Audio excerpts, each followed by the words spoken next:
ಮುತ್ತು. ತಾಳ್ಮೆಯಿಂದ ಇದನ್ನು ಓದು, ಎಲ್ಲ ನಿನಗೆ ಗೊತ್ತಾಗುತ್ತೆ.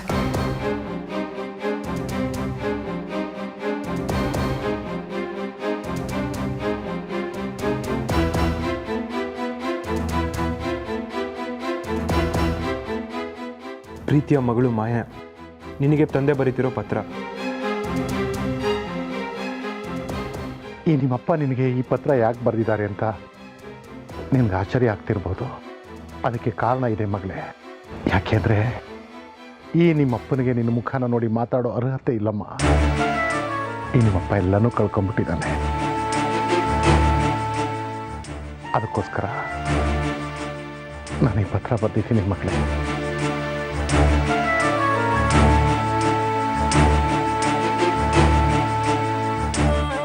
ಚಿಕ್ಕಮ್ಮ.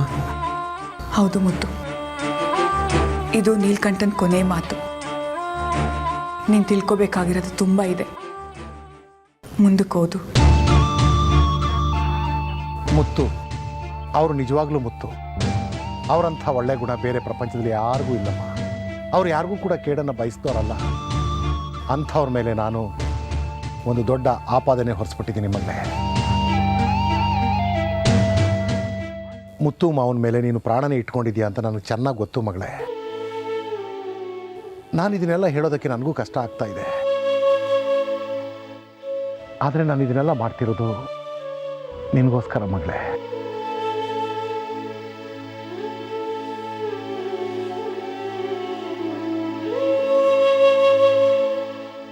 ಮುತ್ತು ಮಾವನ್ನ ಖೋಟಾ ನೋಟ್ ಕೇಸಲ್ಲಿ ಹಾಕಿಸಿ ಜೈಲಿಗೆ ಕಳಿಸ್ದೆ.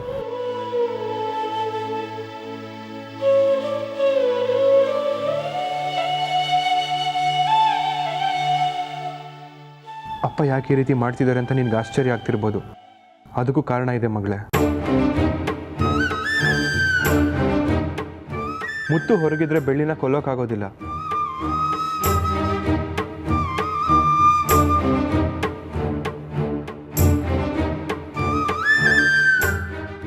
ಬೆಳ್ಳಿಗೆ ಕಾವಲಾಗಿ ಅವ್ರು ಇರ್ತಾರೆ.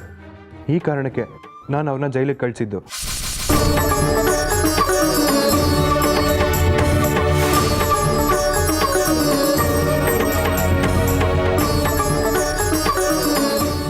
ಇನ್ನು ಅಪ್ಪ ಯಾಕೆ ಬೆಳ್ಳಿ ಮೇಲೆ ಇಷ್ಟು ದ್ವೇಷ ಸಾಧಿಸ್ತಿದ್ದಾರೆ ಅನ್ನೋದು ನಿನ್ನ ತಲೆಗೆ ಬಂದಿರುತ್ತೆ. ಅದಕ್ಕೂ ಉತ್ತರ ಇದೆ ಮಗಳೇ. ನೀನು ಸಂತೋಷವಾಗಿ ಬಾಳಬೇಕು ಅಂದರೆ ಮುತ್ತುನ ಮದುವೆ ಆಗಬೇಕು. ಮುತ್ತುನ ಮದುವೆ ಆಗಬೇಕು ಅಂದರೆ ಬೆಳ್ಳಿ ಜೀವಂತವಾಗಿರಬಾರ್ದು. ಎಲ್ರೂ ಒಪ್ಪಿಸಿ ಎಷ್ಟೋ ಸಾರಿ ನೀನು ಮದುವೆ ಮಾಡೋಕ್ಕೆ ಹೊರಟಾಗ್ಲೂ ಅಡ್ಡಿಯಾಗಿದ್ದೆ ಬೆಳ್ಳಿ ವಿಚಾರ. ಆಕೆ ಕೂಡ ಏನು ತೊಂದರೆ ಕೊಟ್ಟಿಲ್ಲ.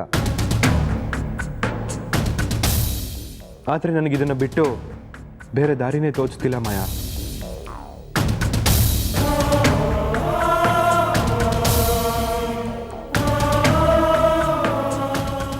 ಮಗಳ ಮದುವೆ ನಡೀದೇ ಹೋದರೆ ಅಪ್ಪ ಅದವನಿಗೆ ಖಂಡಿತ ನೋವು ಆಗೇ ಆಗುತ್ತೆ ಮಗಳೇ. ನೀನು ಪಡೋ ಸಂಕಟ ವೇದನೆ ಏನು ಅನ್ನೋದು ಈ ಅಪ್ಪನಿಗೆ ಗೊತ್ತಾಗ್ತಾ ಇತ್ತು. ಅದನ್ನು ಪ್ರತಿ ಕ್ಷಣ ನೋಡಿ ನೋಡಿ ಈ ನಿಮ್ಮಪ್ಪ ಎಷ್ಟು ನೋವು ಪಟ್ಟಿದ್ದಾನೆ ಗೊತ್ತೇನಮ್ಮ.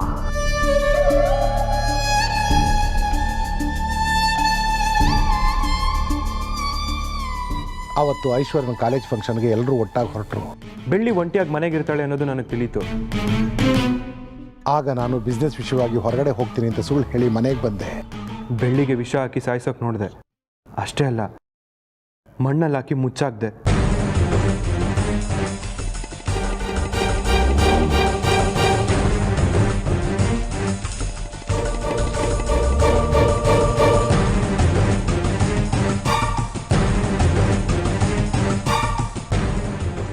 ಆದರೂ ಅವಳು ಬದುಕಿ ಬಂದಿದ್ದಾಳೆ.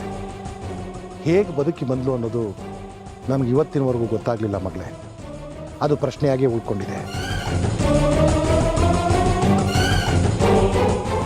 ಅಳಿಯಂದಿರನ್ನ ನಾನೀಗ ಜೈಲಿಗೆ ಕಳಿಸಿದ್ದೀನಿ. ಎರಡನೇ ಪ್ರಯತ್ನವಾಗಿ ಬೆಳ್ಳಿನ ಮುಗಿಸೋದಕ್ಕೆ ಪ್ರಯತ್ನ ಮಾಡ್ತಾ ಇದ್ದೀನಿ.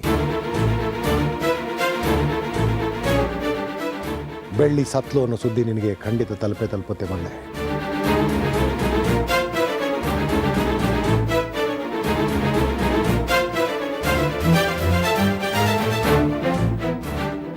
ಅದೆಲ್ಲ ಆದಮೇಲೆ ಅಳಿಯಂದರ ಬದಲು ಬೇರೆಯವ್ರನ್ನ ಸರೆಂಡರ್ ಮಾಡಿಸಿ ಅಳಿಯಂದ್ರನ್ನ ಬಿಡಿಸ್ತೀನಿ. ಮಗಳೇ, ನಿನ್ನ ಸುಖಕ್ಕೋಸ್ಕರ, ನಿನ್ನ ಸಂತೋಷಕ್ಕೋಸ್ಕರ ನಾನು ಏನು ಬೇಕಾದರೂ ಮಾಡ್ತೀನಿ ಮಗಳೇ. ನೀನು ಅಂದ್ಕೊಂಡಿರೋ ಜೀವನ ನಿಮ್ದಾಗಬೇಕು ಅಷ್ಟೇ. ಮುತ್ತು ಮಾವನ ಮೇಲೆ ನೀನು ಎಷ್ಟು ಪ್ರೀತಿ ಇಟ್ಕೊಂಡಿದ್ಯಾ ಅಷ್ಟೇ ಪ್ರೀತಿನ ಬೆಳ್ಳಿ ಮೇಲೂ ಇಟ್ಕೊಂಡಿದ್ಯಾ ಅಂತ ನನಗೆ ಚೆನ್ನಾಗಿ ಗೊತ್ತು.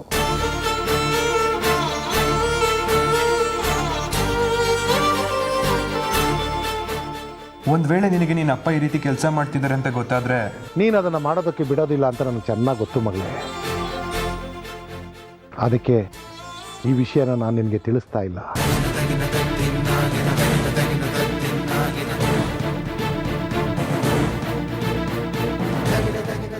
ಮಾಯನ್ಗೆ ಈ ವಿಚಾರ ಮುಂಚೆನೇ ಗೊತ್ತಿರಲಿಲ್ವಾ? ನಾನು ಮಾಡ್ತಿರೋ ಪಾಪದ ಕೆಲಸ ನನಗೆ ಮುಗಿಲಿ. ಇಷ್ಟೆಲ್ಲ ಆದಮೇಲೆ ನೀನು ಮುತ್ತು ಮದುವೆ ಮಾಡಿಕೊಂಡು ಸುಖವಾಗಿ ಸಂತೋಷವಾಗಿ ಬಾಳಬೇಕು, ಅದೇ ನನ್ನ ಆಸೆ.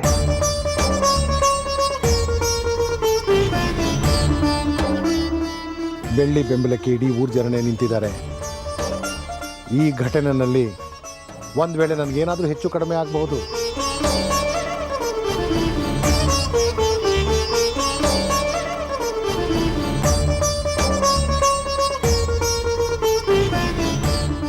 ಈ ಪತ್ರ ಕೊನೆ ಪತ್ರ ಆದರೂ ಆಗಬಹುದು ಮಗಳೇ. ಕೊನೆವರೆಗೂ ನೀನು ಸಂತೋಷವಾಗಿರ್ತೀಯ, ಸುಖವಾಗಿರ್ತೀಯ ಅನ್ನೋ ನಂಬಿಕೆ ಮೇಲೆ ನಾನು ಈ ಕೆಲಸ ಮಾಡ್ತಾ ಇದ್ದೀನಿ.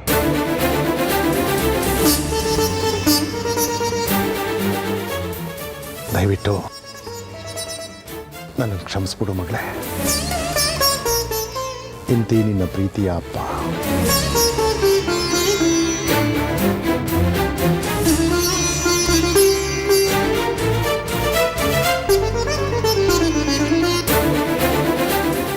ಏನಿದು ಚಿಕ್ಕಮ್ಮ?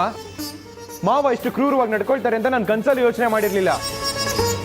ತಮ್ಮ ಮಗಳು ಸಂತೋಷಕ್ಕೋಸ್ಕರ ಇನ್ನೊಬ್ರು ಜೀವನ ಹಾಳು ಮಾಡ್ತಾರೆ ಅಂದ್ರೆ ನನಗೂ ನಂಬಕ್ ತುಂಬ ಕಷ್ಟ ಆಯಿತು ಮುತ್ತು. ಅದಕ್ಕೆ ನಿನ್ನ ಕೈಗೆ ಈ ಪತ್ರ ಸಿಗದೆ ಇರೋ ಹಾಗೆ ಮುಚ್ಚಿಟ್ಟಿದ್ವಿ.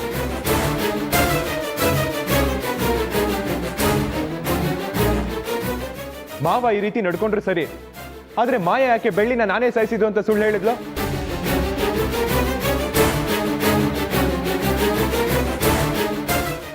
ನಿನ್ನೆ ಅಷ್ಟೆಲ್ಲ ಮಾತಾಡಿದ್ಯಾಕೆ? ಮನೇನ ಬಿಟ್ಟು ಹೋಗೋದಕ್ಕೆ ಒಪ್ಕೊಂಡಿದ್ಯಾಕೆ? ಎಲ್ಲ ತಪ್ಪನು ತನ್ನ ಮೇಲೆ ಯಾಕೆ ಹಾಕೊಂಡ್ಲು ಚಿಕ್ಕಮ್ಮ?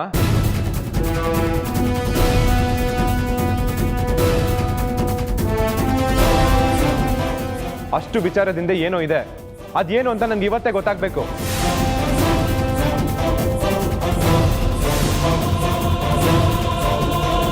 ಅತ್ತೆ ದಯವಿಟ್ಟು ಹೇಳ್ಬೇಡಿ ಅತ್ತೆ, ದಯವಿಟ್ಟು ವಿಚಾರ ಹೇಳ್ಬಿಡಿ, ನಿಮ್ ಕಾಲು ಹಿಡ್ಕೋತೀನಿ ಪ್ಲೀಸ್. ಮಾಯಾ, ನೀನು ಕೋಪಿಷ್ಟೇ, ಜಂಬಗಾತಿ, ನೀ ಹೇಳ್ದಾಗೆ ಎಲ್ಲ ನಡಿಬೇಕು ಅಂತ ಎಲ್ಲರೂ ಅನ್ಕೊಂಡಿದ್ದಾರೆ. ನೀನು ಎಂಥ ಕರುಣಾಮಯಿ ಅಂತ ಇವತ್ತೆಲ್ಲರಿಗೂ ಗೊತ್ತಾಗ್ಲಿ. ಬೇಡ ಅತ್ತೆ, ದಯವಿಟ್ಟು ಸುಮ್ಮನೆ ಇದ್ಬಿಡಿ. ಈ ವಿಚಾರ ಮಾವಂಗ್ ಗೊತ್ತಾದ್ರೆ ತುಂಬಾ ಕಷ್ಟ ಆಗುತ್ತೆ. ನನಗೆ ಹೇಳಕ್ಕೆ ಅವಕಾಶ ಮಾಡಿಕೊಡು. ನೀನು ಈ ರೀತಿ ಎಲ್ಲರ ಮುಂದೆ ತಲೆ ತೆಗ್ಸಿ ನಿಲ್ಲೋದು ನನ್ನ ಕೈಲಿ ನೋಡೋಕ್ಕಾಗಲ್ಲ. ಬೇಡ ಅತ್ತೆ, ದಯವಿಟ್ಟು ಬೇಡ. ಈ ವಿಚಾರನ ಇಲ್ಲೇ ಬಿಟ್ಬಿಡಿ. ಮಾಯಾನ ಅಷ್ಟು ಸುಲಭವಾಗಿ ನಾನು ನಂಬ್ತಾ ಇರಲಿಲ್ಲ. ಆದರೆ ಇದನ್ನು ಓದಿದ ಮೇಲೆ ತಿಳಿತು ಅವಳು ಎಂಥ ತ್ಯಾಗಮಯಿ ಅಂತ.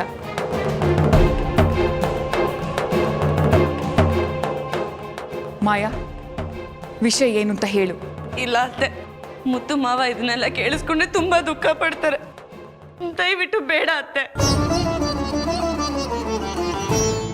ಮಾಯಾ, ನೀನು ಹೇಳ್ದೆ ಇದ್ರೆ ಅದಕ್ಕಿಂತ ಹೆಚ್ಚು ದುಃಖ ನನಗಾಗತ್ತೆ. ಈಗ ನೀನು ಹೇಳ್ತೀಯೋ ಇಲ್ಲ ನಾನು ಹೇಳೋ? ಹೇಳ್ಬಿಡು ಮಾಯಾ. ಮುತ್ತು ಹತ್ರ ಯಾವ ವಿಚಾರನೂ ಮುಚ್ಚಿಡ್ಬೇಡ, ಹೇಳ್ಬಿಡು.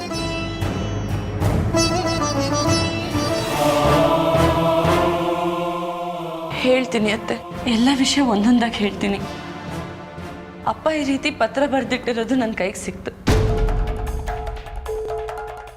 ನೀವಾಗಲೇ ಜೈಲಲ್ಲಿದ್ರಿ ಮಾವ. ಅವತ್ತು ರಾತ್ರಿ ಅಪ್ಪ ಬೆಳ್ಳಿನ ಕೊಲ್ಲೋದಕ್ಕೆ ಹೋಗ್ತಿದ್ದಾರೆ ಅಂತ ನನಗೆ ಗೊತ್ತಾಯ್ತು.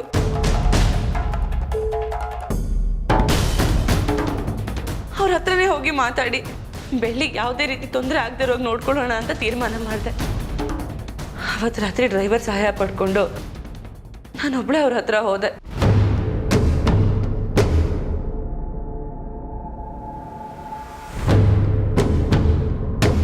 ವೈರವನು ನೀಗಿನೀಂ ಸೈರಣಯಂ ತಾಳೈ ಬಾಳೈ ಬಲ ಧರ್ಮ ನಿರುತ ಸುಗುಣ ಚರಿತ ಕರುಣ ಭರಿತ ವರಗುಣಯುತ ನೆನೆಸಿ ಪೊರೇ ದರೆಯ.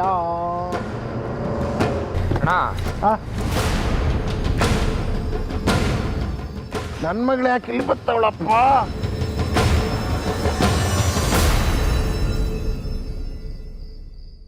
ಮಗಳೇ, ಅಲ್ಲ ಮಗಳೇ, ಇಷ್ಟೊತ್ತಲ್ಲಿ ನೀನು ಯಾಕೆ ಇಲ್ಲಿಗೆ ಬರೋಕ್ಕೆ ಹೋದೆ?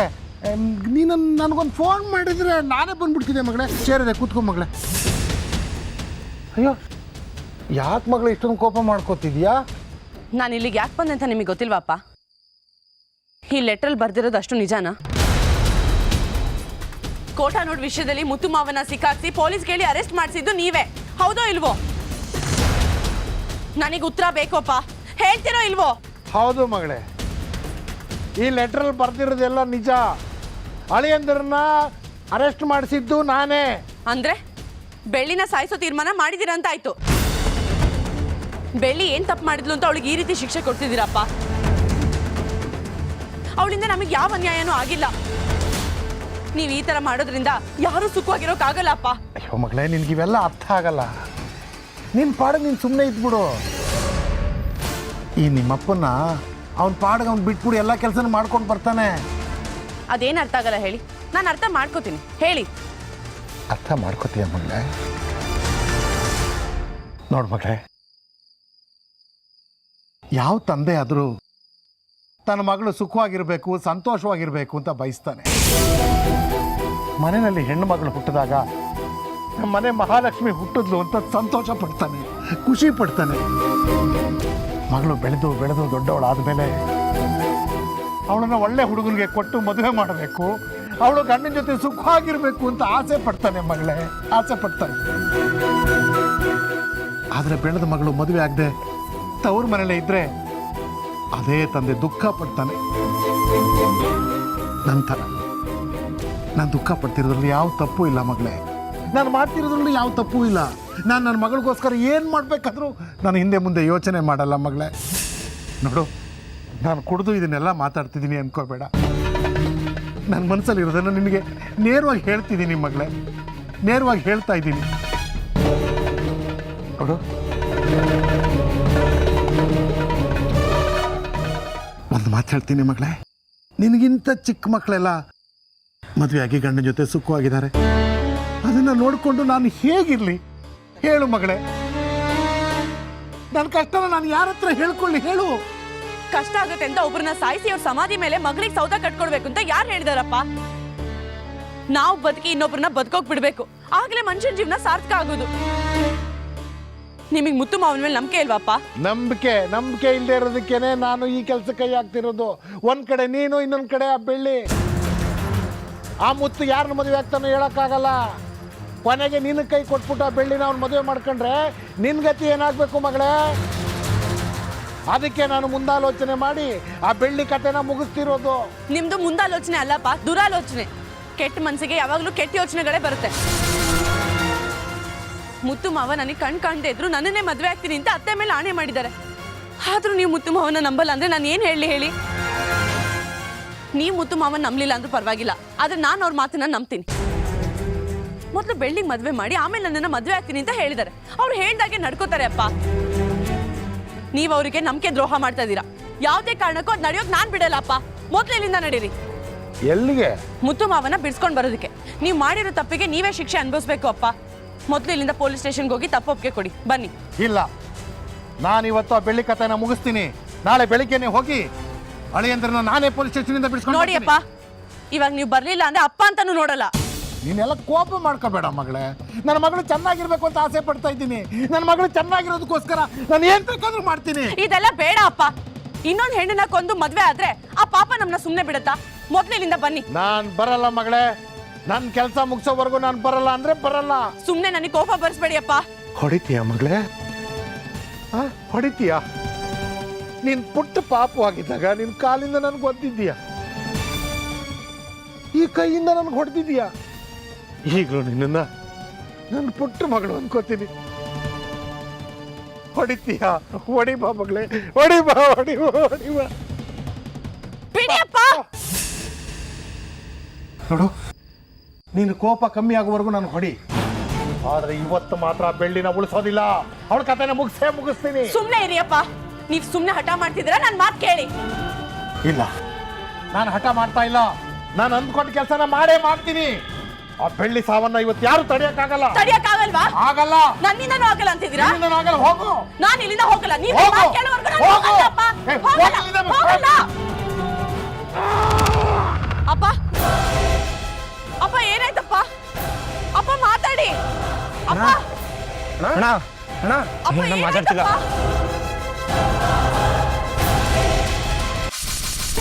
ಅಪ್ಪ, ಅಪ್ಪ, ಅಣ್ಣ ಏ ಅಪ್ಪ, ಅಣ್ಣ ಎದ್ದೇಳ್ತಿಲ್ಲ. ಅಪ್ಪ ಏನಾಯ್ತಪ್ಪ? ಯಾಕೆ ಯಾರು ಮಾತಾಡ್ತಿಲ್ಲ? ಅಪ್ಪಂಗೆ ಏನಾಯ್ತು? ಅಪ್ಪ ಮಾತಾಡಿಪ್ಪ. ಅಮ್ಮರೇ ಮಾತಾಡ್ತಿಲ್ಲ. ಅಣ್ಣ ಏನಾಯ್ತು? ಏನಾಯ್ತು ಅಪ್ಪಂಗೆ? ಅಮ್ಮರೇ ನೀಲ್ಕಂಠಣ್ಣ ಸತ್ತೋದ್ರು.